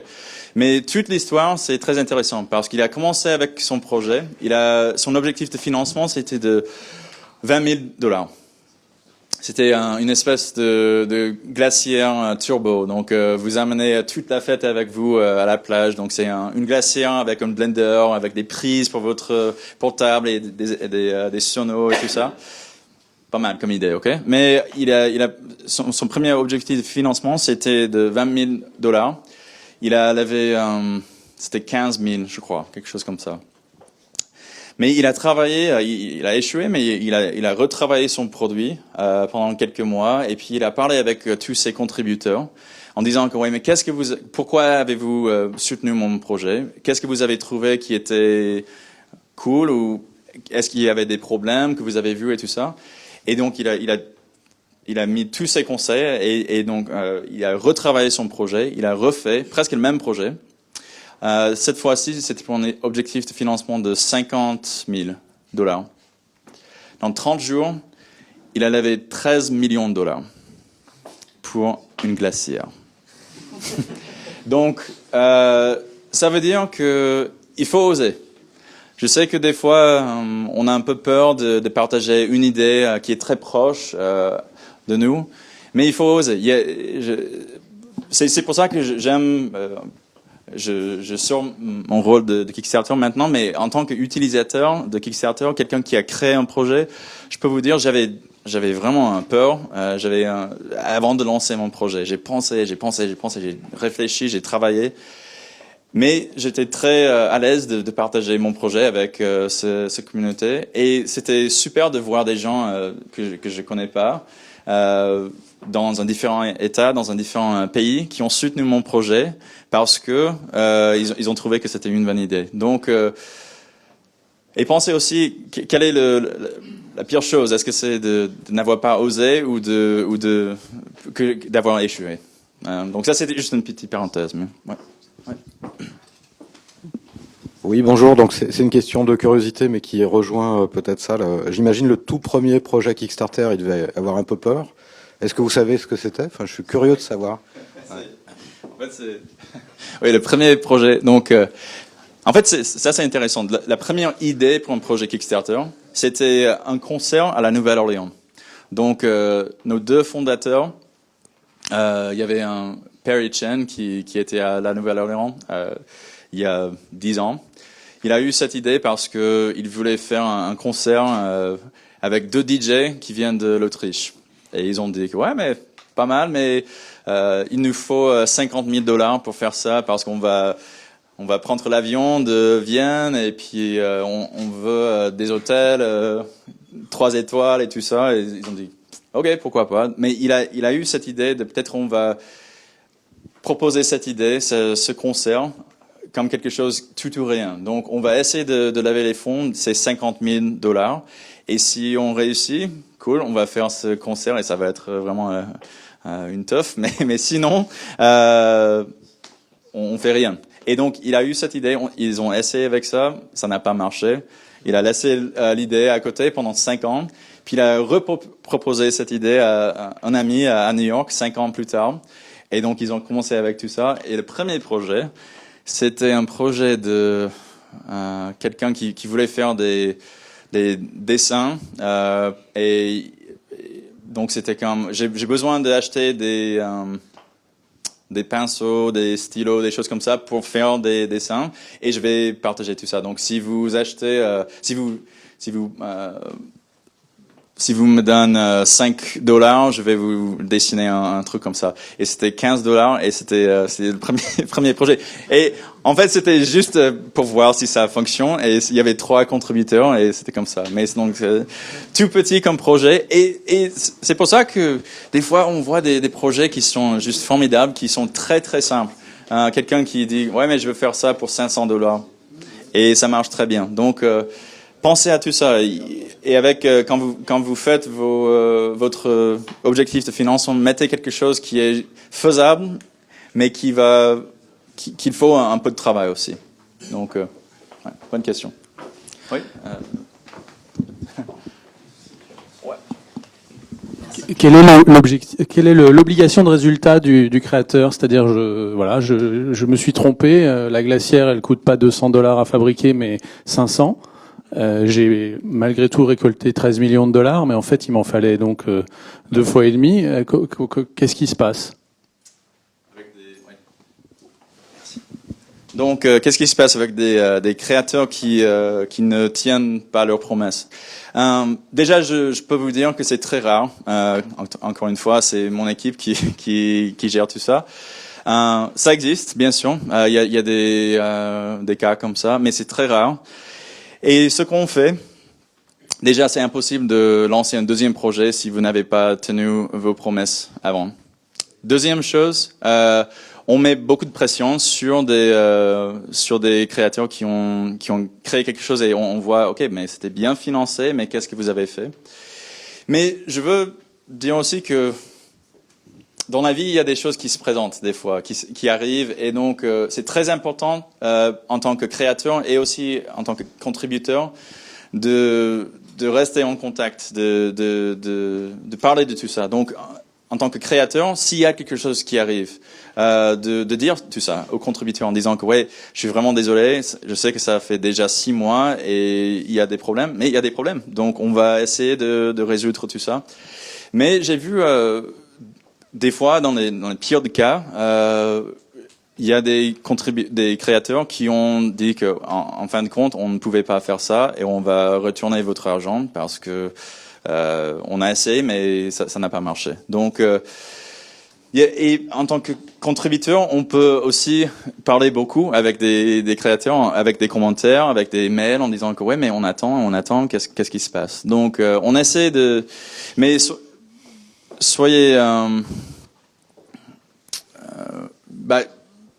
gardez en tête que quand vous versez un peu d'argent vers un projet, il y a un peu de risque. Donc vous entrez dans un contrat qui n'est pas tout à fait traditionnel ou classique comme ça. Il y a cette idée que c'est une idée qu'on va essayer de concrétiser. Donc il y a un peu de risque. Donc pensez à ça avant tout ça, mais quand même vous allez voir que les projets sur Kickstarter sont de haute qualité et que on essaie de toujours trouver des choses comme ça. Et on met pas mal de pression sur des gens qui ne tiennent pas leurs promesses. Donc, bonne question. Ouais. Ouais. Bonjour. Je vous ai entendu donc parler des différentes catégories qui étaient disponibles sur Kickstarter. Nous, on se trouve dans le cas où on ne sait pas si on est concerné. On a un projet sociétal, un concept sur Lyon. Voilà. Est-ce que par exemple, je prends un exemple qui peut s'apparenter à notre projet. Si vous aviez eu sur votre site comme concept McDonald's, est-ce que vous l'auriez accepté ou pas? On ne permet pas des franchises dans le sens classique où moi je veux ouvrir un McDonald's, un McDo, parce que je voudrais lever les fonds pour ouvrir un McDo au centre-ville à Lyon. Mais si c'est quelque chose qui appartient à vous, il n'y a aucun problème. Donc si c'est quelque chose que on va proposer, par exemple, Antoine, il a son blog et peut-être un jour il décide, je veux bien ouvrir un resto ici à Lyon. Il peut faire comme ça. Et puis après, il y a beaucoup de succès. Je veux ouvrir un deuxième à New York, un troisième à Paris. Ouais, pas de problème. Donc il y a aucun problème avec ça. Mais ça doit appartenir au créateur. Donc ouais. Oui, et c'est quelque chose à partager. Ça, c'est quelque chose qui est très important aussi. Donc, mais surtout avec un projet comme ça, y a aucun problème. Ouais. Moi, je voulais juste revenir 5 secondes sur les comment ça s'appelle, les frais. Tout à l'heure, on avait parlé comme quoi il y avait donc 5% de la somme qui était pour Kickstarter et entre 3 et 5% pour les frais de paiement. Oui. Mais du coup, je voulais savoir en fait, bon, déjà première petite question toute petite, toute bête. Est-ce que c'est sur la somme qui a été annoncée ou sur la somme qui est effective? La somme finale à la fin. Okay. Oui. Et du coup, mettons que on va faire simple, il y a 5% pour les paiements, donc en tout ça fait 10%. Est-ce que c'est, par exemple, les paiements sont concernés pour... Non, en fait, vous avez répondu à ma question, j'ai rien dit. Okay. Non, mais il faut penser à ça aussi quand vous mettez votre objectif de financement aussi, que de poser assez pour votre projet, vos récompenses et aussi pour des frais et tout ça. Je voulais, s'il y a quelques questions qui restent, peut-être on prend 2-3 qui restent, mais je voudrais aussi, s'il y a quelques gens qui voulaient peut-être pitcher leurs idées, très vite, 1 minute pour présenter qui vous êtes et ce que vous voulez faire en tant que projet Kickstarter, et comme ça, on peut poser des questions spécifiques et moi, je peux vous donner mon avis de côté Kickstarter, ce que je pense de tout ça, si ça vous intéresse. Déjà, s'il y a 2-3 questions qui restent, on peut faire ça. Et... J'ai une question. Est-ce que vous avez ouvert des bureaux sur Lyon, du coup? Non, pas encore. Comme on vient de lancer en France, on a une personne qui travaille à Paris en ce moment. Mais c'est certain que dans l'avenir, on voit de créer du travail ici en France et de continuer avec tout ça. Mais c'est juste vraiment au tout début avec tout ça. Donc, pas maintenant, pas encore. Merci. Moi, j'ai 2 petites questions. La première, c'est quel est le délai? Est-ce qu'il y a une deadline pour produire une création une fois que les fonds ont été obtenus? Le deadline pour envoyer vos récompenses et tout ça? Tout à fait. Ça dépend par chaque projet. Donc, vous mettez avec des récompenses, pour chaque récompense, la date que vous voyez, que vous pensez que vous allez faire tout ça. Donc, des fois, c'est comme, on va lancer notre projet le mois de juin 2015, mais c'est un projet tech et design, on a besoin de 40 000 euros, j'invente quelque chose. Mais ça va prendre au moins 6 mois de fabriquer tout ça et de travailler sur tout ça. Donc, on met sur chaque récompense le mois de mars pour la livraison des récompenses. Ça dépend de chaque projet.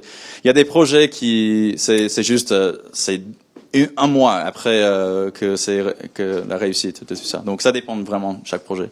D'accord. Et la deuxième, en fait, c'était comment se gère la distribution des produits, comment dire, des récompenses, des créations, des créations même. Je veux dire, je crée une lampe, je crée un jeu de société. Comment ça se gère dans le cadre international finalement? À l'export, est-ce qu'on reçoit un listing des contributeurs, leur adresse et on leur envoie? Voilà. Donc plutôt pour si j'ai bien compris, c'est avec la production d'une chose à travers tout ça, mais ça va être envoyé vers des contributeurs, vous voulez dire? Oui, tout à fait. Donc ça dépend vraiment, encore une fois, chaque projet, mais vous pouvez mettre, donc si vous envoyez tout ça par la poste, vous pouvez mettre le coût de tout ça dans votre objectif aussi. Donc, par exemple, si c'est un album, moi j'ai eu 12 personnes en France qui ont soutenu mon projet, mais que je savais que si j'envoie tout ça de l'État de Oregon à Paris, à Lyon, des choses comme ça va coûter un peu. Donc, j'ai mis un projet en France, ça va coûter $5 en plus pour tout ça. Donc, vous pouvez gérer tout ça, vous voyez combien ça va coûter avant, et vous pouvez estimer tout ça. Et puis, et il y a 2 façons de faire ça. Déjà, vous pouvez dire que ça c'est inclus dans le niveau de récompense. Donc, genre, pour un album n'importe où dans le monde, ça va être $25, 25 euros. Mais si vous voulez, vous pouvez également dire que ça coûte 20. Le niveau de récompense c'est 20 euros, et puis 7 euros en plus pour la livraison de tout ça. Merci. Je vous en prie. Bonjour. Peut-être Bonjour. ça a été déjà évoqué. J'avais une question par rapport à si on commercialise un produit et à la fin il marche super bien, à qui appartient le projet, enfin le produit, vu que c'est pas moi qui ai financé dès le départ, vu que c'est les contributeurs. Et si j'ai la possibilité ou non de monter mon propre entreprise en se basant sur ce premier produit qui a marché bien. En tant que si c'est votre idée, vous êtes créateur et vous avez créé quelque chose qui a été soutenu sur Kickstarter. Oui. Ouais, c'est à vous. Ça appartient à moi donc. Oui, on ne prend rien du tout en tant que propriété intellectuelle et tout ça. La seule raison qu'on existe, c'est pour la création des projets créatifs. Donc si c'est un projet tech, un projet des choses comme ça, c'est à vous. Donc même après, on voit très souvent des gens qui lancent un petit projet. Après, ils créent un site web, peut-être ils achètent un bâtiment, ils créent un deuxième endroit. Oui, c'est à vous. Ouais. D'accord. Et comment du coup, c'est quoi l'intérêt des contributeurs, vu qu'ils investissent dans un projet, mais comment ils gagnent après? C'est un pourcentage du bénéfice total? Ça dépend du projet, mais en gros, ce que je peux dire, c'est comme il n'y a pas de récompense de financement et tout ça, l'intérêt, c'est de aider quelqu'un avec son projet déjà, mais aussi c'est avec des récompenses. Des fois, c'est avec l'exécution d'un projet comme j'ai dit, un projet de musique. Donc, c'est un album ou c'est une chose, c'est un gadget que vous allez recevoir.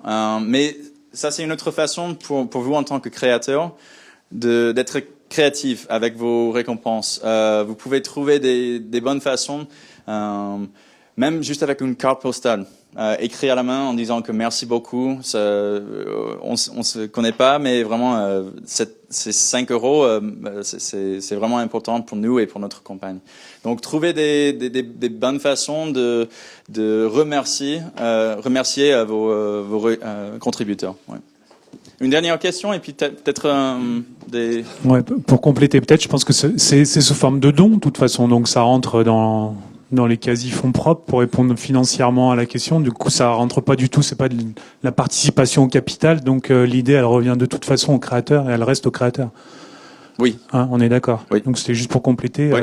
Le capital, il vous appartient avant tout, et là, c'est juste du don qui rentre dans les quasi-fonds propres, du coup, j'imagine, en termes de financement, ce qui fait des belles culbutes derrière avec les banquiers, d'ailleurs. Hein. C'est intéressant aussi de parler après avec des banquiers, pourquoi pas. Moi, ma question n'était pas là-dessus, c'était juste pour compléter ce propos-là, mais c'était plus sur la partie service. J'ai pas vu, j'ai vu produits, l'accompagnement sur des produits ou des créations de projets dans les produits. Par contre, imaginons du service à la personne demain qui est créé. Est-ce que ça peut rentrer dans une des cases, parce que je l'ai pas vu? Bah oui. Bien sûr, ça. Excuse-moi. On peut pas avoir des projets de nature caritative, mais si c'est un service pour quelqu'un, bien sûr, on a plein sur notre site. D'accord, je l'ai pas vu dans vos différents items là, c'est pour ça. Oui. Et la deuxième question, c'était pour une société qui est déjà existante, qui a déjà 3 ans ou 4 ans, peu importe, mais qui lance un nouveau projet. Est-ce que ça rentre du coup dans le cadre de sa société, ou est-ce qu'il faut qu'il ouvre un autre projet, ou comment ça peut se dérouler là, comme ça? Bah, par exemple, on est au Tuba qui vient d'offrir le mois de décembre, c'est ça? Donc, s'ils décident dans 2 ans qu'ils veulent ouvrir un deuxième endroit, peut-être dans une ville urbaine, quelque chose comme ça, ils peuvent lancer un projet pour faire ça et il n'y a aucun problème. Donc, d'accord, merci. Ouais. Est-ce qu'il y a quelqu'un ou des gens qui veulent peut-être pitcher leurs idées ou une dernière question? Oui, vas-y. Ouais. Oui, sur la partie gestion du compte, là on a vu un petit peu la partie front office, ce que je pourrais appeler, et je voulais savoir sur la partie back office, donc notre gestion personnelle de notre compte, comment ça se passe pour savoir, par exemple, si on a un carnet d'adresses de tous nos contributeurs, à combien ils ont contribué, avoir un moyen direct de discuter avec eux, tout ça. Est-ce qu'il y a une version démo, par exemple, sur votre site du back office, tout à fait. sur des e-commerce, des trucs comme ça? Oui, bonne question. Donc, En tant que créateur, vous avez toutes ces infos. Donc, vous allez voir, par exemple, si vous avez soutenu mon projet, je vais voir, OK, il a soutenu ça mardi soir à 19h pour 20 €. Il a choisi ça en tant que récompense. Et c'est aussi, vous allez déjà recevoir en tant que contributeur un mail de remerciement de campagne. Et puis après, le créateur peuvent envoyer un mail vers des différents contributeurs de remerciements ou avec des actus. Chaque actualité du projet va à chaque contributeur du projet. Donc ça c'est quelque chose, c'est pas un plus de travail. Il faut, c'est déjà mis comme ça. Donc chaque actualité c'est comme un mail à tout le monde qui a déjà soutenu votre projet. Il y a aussi maintenant pour des créateurs des analyses Google sur vos projets. Donc vous allez voir combien de fois quelqu'un a regardé votre vidéo, ils ont regardé pendant combien de secondes, ils viennent pour la plupart de cette région du monde et tout ça. Donc vous avez accès à tout ça. Il y a beaucoup de statistiques pour des créateurs avec leurs projets. Excusez-moi. Deuxième question qui suit cette thématique. Si on crée un deuxième projet, récupère-t-on, on a toujours le même compte ou c'est un compte par projet, ou est-ce qu'on récupère le même compte, donc le même carnet d'adresse, et on peut relancer par exemple des personnes qui ont... Et c'est pour ça, je suis pas sûr des statistiques exactes, mais la réussite des contributeurs qui ont déjà réussi avec un premier projet, avec leur deuxième projet, la réussite pour ça c'est plus de 80%. Et normalement, c'est parce que ils ont déjà réussi et ils ont créé un réseau avec leur premier projet. Et donc, ils envoient une actualité du projet, de la dernière projet, en disant que dans 2 semaines, on va lancer notre deuxième projet. Et normalement, ça marche très, très bien. Donc oui, bien sûr, vous gardez le même compte et vous avez accès à tous les contributeurs de tous les projets que vous avez lancés. Ouais. Ouais. C'est pour ça, comme Chris le disait tout à l'heure, c'est lié à la personne, c'est-à-dire que il faut veiller à ne pas trop marketer, en tout cas trop brander parfois vos projets, puisqu'on s'adresse à des êtres humains, et c'est pour ça que effectivement les projets sont attachés à des personnes, et les créateurs aussi. Donc vous gardez votre communauté en tant que personne. Pour terminer, est-ce qu'il y a, et c'est pas nécessaire, mais est-ce qu'il y a quelqu'un ou des personnes qui veulent peut-être présenter quelque chose? C'est pas parce que on a fait ça hier et je trouve ça assez efficace parce que comme ça vous pouvez lancer votre idée un peu et puis tout le monde peut répondre un peu des questions qu'ils ont et ça va vous aider à réfléchir ce que vous devez faire avant de lancer. Aussi moi en tant que quelqu'un qui travaille pour Kickstarter, je peux vous donner quelques idées. Par exemple, quelqu'un, oui. Merci. 1 minute, en gros, quelque chose comme ça. Ouais. Juste 1 minute. Non, mais... Donc bonjour à tous, moi c'est Guillaume, je suis cofondateur de Cocon. Alors en fait ça vient d'un projet étudiant. Voilà, on devait créer une entreprise virtuelle et puis au fur et à mesure on s'est pris au jeu. On s'est dit pourquoi pas. Donc le projet c'est de mettre en place des espaces détente et bien-être dans les quartiers d'affaires parce qu'on s'est rendu compte qu'il y a avec la montée du stress, le burn-out qui est de 3 millions de personnes en France aujourd'hui, on s'est dit qu'il fallait trouver une solution et quoi de mieux qu'une bonne sieste entre midi et 2 pour résorber ça. Voilà. Donc je sais. C'est pour ça qu'on va passer par Kickstarter. Donc en plus, on veut recréer un peu le voyage par le bien-être. C'est-à-dire qu'il y aura une partie restauration, il y aura une partie, bien sûr, cocon, donc une cellule individuelle, et on va vous faire voyager par des mises en ambiance, tout simplement. Si vous voulez aller à la plage, vous aurez le bruit des vagues, l'odeur de l'iode, etc. Si vous voulez aller voyager au Texas, peut-être une musique country au fond. Voilà, quelque chose de très immersif, et voilà, quelque chose d'assez simple. Donc c'est un concept qui ne se veut pas prétentieux, on joue sur la simplicité, mais notre objectif, c'est d'être présent dans tous les quartiers d'affaires. Voilà, merci.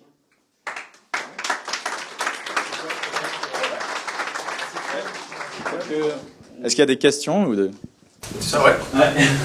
Ça tombe bien parce que ton idée, c'est la vie des Français, j'ai eu à peu près la même idée il n'y a pas longtemps là, dans ma tête. La seule question que je me suis posée, et peut-être que tu as sûrement trouvé la réponse à ça, c'est sur le coût et la rentabilité de ce projet. Une sieste, on sait que ça peut durer des heures. Oui. Parce que du coup, une personne qui se restaure ou qui consomme quelque chose dans un lieu comme ça, on sait que si elle mange, elle va passer une demi-heure. On estime un temps.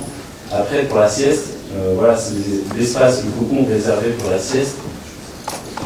Ça va être des tranches par tranche de temps. Ça va être... alors en fait, vu qu'on n'y connaît rien à la base, on sait bien sûr documenter. On a regardé les études scientifiques, il y en a des centaines dans le monde entier, et il y a des durées qui sont indiquées. Ça va de 15 minutes jusqu'à 35 minutes. Après, bien sûr, il faut que nous, on essaye d'être à 2 pas des bureaux. Il faut bien calculer le créneau horaire, parce qu'on peut pas faire la sieste à 18h, c'est pas logique. Donc en fait, il y aura des durées de sieste indiquées de 20 minutes, 25 minutes, 35 minutes, pas plus. Parce que après ça, c'est contre-productif au final. Ensuite, voilà, c'est parce que, par exemple, c'est pour ça qu'on demande aux gens dans la rue, carrément, est-ce que vous serez susceptible de fréquenter ce concept à 5 minutes à pied? C'est parce que il faut calculer l'aller, la restauration qui va durer environ une demi-heure, comme tu l'as dit, la sieste de 25 minutes, éventuellement s'il a le temps de boire une petite boisson et de repartir à son travail. Voilà, il faut que ça soit très fluide au final. Et au niveau du business model, ça c'est la question fatidique, comment faire payer pour la sieste? Juste la réponse, c'est que le bien-être, ça va devenir le premier secteur quasiment en termes de chiffre d'affaires. Il y a les jeux vidéo, il y a les applications, mais il y a aussi le bien-être aujourd'hui. Et au final, on arrive avec des tarifs entre 7 € à 10 € pour une sieste, avec une boisson. Donc c'est correct. Petite question, bien sûr. Ouais, donc, qu'est-ce que... vous voyez commencer ça ici à Lyon, j'imagine. Vous avez pensé à quoi comme objectif de financement pour faire tout ça? Et aussi, qu'est-ce que vous avez visé en tant que récompense? Parce que bien sûr, on peut faire de la prévente pour ça.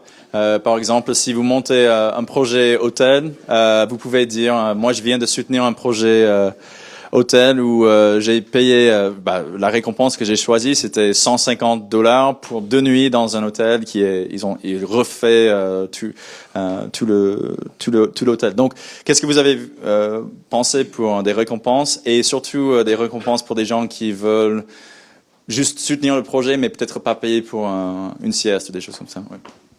Merci. Au niveau des récompenses, on n'y a pas encore pensé parce qu'on veut bien sûr passer par une plateforme de crowdfunding. Aujourd'hui, c'est un moyen de financement indispensable quasiment parce qu'il y a d'autres plateformes, il y a d'autres formes de rétribution, que ce soit on a parlé des actions, un prêt, mais en termes de récompense, ce qui vient naturellement, c'est des préventes. On le fait eux-mêmes aujourd'hui. On interroge des gens dans la rue et on leur dit merci d'avoir répondu à nos questions. On en a besoin, donc on vous donne une sieste gratuite. Donc ça, on le fait direct et on n'a pas de financement en retour, mais on a des informations. Donc c'est super. Après, on peut très bien imaginer. Moi, j'ai pensé il y a pas 2 minutes sur ma chaise. Je me suis dit, mais le mec qui est aux États-Unis, il va pas venir jusqu'à Lyon pour faire une sieste. Donc en gros, je sais pas, moi, je fais de la guitare, je peux lui faire un morceau de guitare à la caméra, je sais pas. J'utilise ça juste comme exemple parce que je trouve que c'est pour ça. Des fois, on a une très bonne idée pour ce qu'on va faire en gros, mais comment est-ce qu'on peut faire des récompenses? Donc quelques idées que j'ai que je crois qui marchent très bien. Déjà, juste pour des gens qui soutiennent le projet pour quelques dollars, quelques euros, qui forcément vont pas venir. Une carte postale ou une petite lettre de remerciement, ça fait beaucoup pour des contributeurs. Après ça, oui, des expériences éphémères un peu avec une vidéo. Vous pouvez montrer ce que vous avez fait. Oui, donc une vidéo numérique que vous partagez partir de 20 € et vous partagez ça avec des gens pour voir. C'est juste un petit court-métrage que nous avons fait de tout le progrès que nous avons fait pendant tout au long de tout ça. Bien sûr, le pré-vente, des choses comme ça. Mais c'est juste des petites idées à penser. Et pour n'importe quel projet, c'est pas juste pour ça. Ouais. Oui. C'est quoi ta valeur ajoutée par rapport à My Cup of Time qui est ici à 5 minutes? Bonne question. C'est vrai qu'il y a quelques initiatives à Lyon. C'est un marché très récent et là où il y a le plus de concurrence, c'est à Lyon. Voilà. Manque de peau, on veut s'y poser aussi. Alors que je ne suis pas de Lyon. La valeur ajoutée par rapport à My Cup of Time, c'est qu'ils sont axés sophrologie. Vu que la gérante de ce concept est sophrologue de formation. Ensuite, c'est par des points de différence qui ne peuvent peut-être paraître pas majoritaires, mais au final qui font la chose. Enfin, il y a des centaines de fast-food en France, mais on va à un tel parce que les sandwichs sont pas pareils, les sauces sont pas pareilles. Nous, le fait déjà, on pousse l'immersion au maximum. On travaille en ce moment même avec une architecte d'intérieur pour quasiment recréer de l'herbe, avoir du sable pour vraiment favoriser peut-être un dépaysement. C'est pour ça ça n'est fait nulle part. Il y a peu de concepts en Europe et aux États-Unis malgré la tendance, mais voilà, donc il y a beaucoup plus de. Et ce qu'on veut aussi faire, c'est de passer par les entreprises pour qu'il y ait une prise en charge partielle du service, parce que c'est une relation gagnant-gagnant. On sait que si on fait une sieste régulièrement, on gagne 34% de concentration, on est 25% plus productif. Donc c'est pas aux salariés de prendre en charge la totalité du service. Ça, c'est quelque chose qui n'est pas fait par les concurrents. Merci beaucoup. Merci beaucoup. Est-ce qu'il y a... Oui. Tu veux le présenter? Ouais.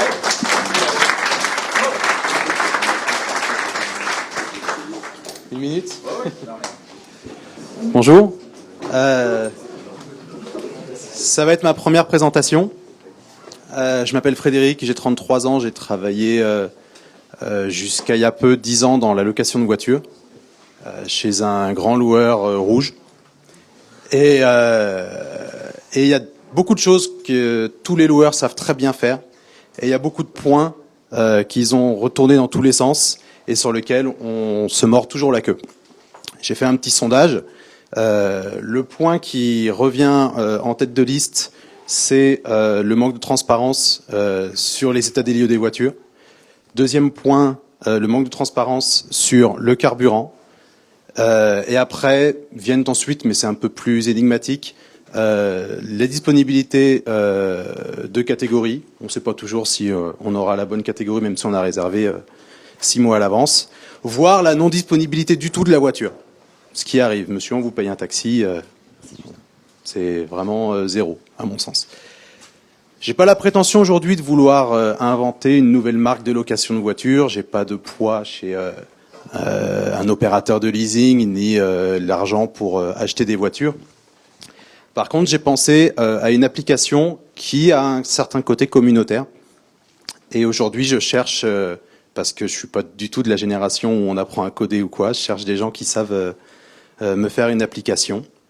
Et c'est pour ça que je vais essayer de lever des fonds. L'application, je vous donnerai le site après, j'ai fait une petite vidéo très artisanale, mais qui présente bien. En 2 mots, c'est une application d'état des lieux au départ. Il y a un scénario prévu pour qu'on puisse prendre la voiture sous toutes les coutures. Aujourd'hui, avec un smartphone, on fait des photos de qualité suffisante. Et les 2 features indispensables sur les photos, ça va être que la photo, elle va être horodatée de manière garantie. La date et l'heure de prise de photo, impératif. Et elle sera garantie infalsifiable, c'est-à-dire que elle est téléversée directement dans le serveur telle qu'elle a été prise. Et ça va permettre effectivement que le passager ait vraiment l'esprit tranquille et se demande pas si au retour on va pas, comme je l'ai fait, désolé, s'allonger sous la voiture pour trouver la rayure que personne n'avait vue, quoi. L'aspect communautaire, et je terminerai là-dessus, il sera sur la découverte produit, parce que La toute première utilisation, ça va être sur une suspicion de dommage, la toute première utilisation. La personne peut très bien télécharger à ce moment-là l'application et se rendre compte que Monsieur Dupont, le 1er janvier à 13h57, a pris la photo de la voiture et que la rayure qu'on soupçonne y était déjà. Ça serait l'aspect communautaire sur la découverte produit. Après, effectivement, chaque utilisation servira pour l'utilisateur qui l'aura faite.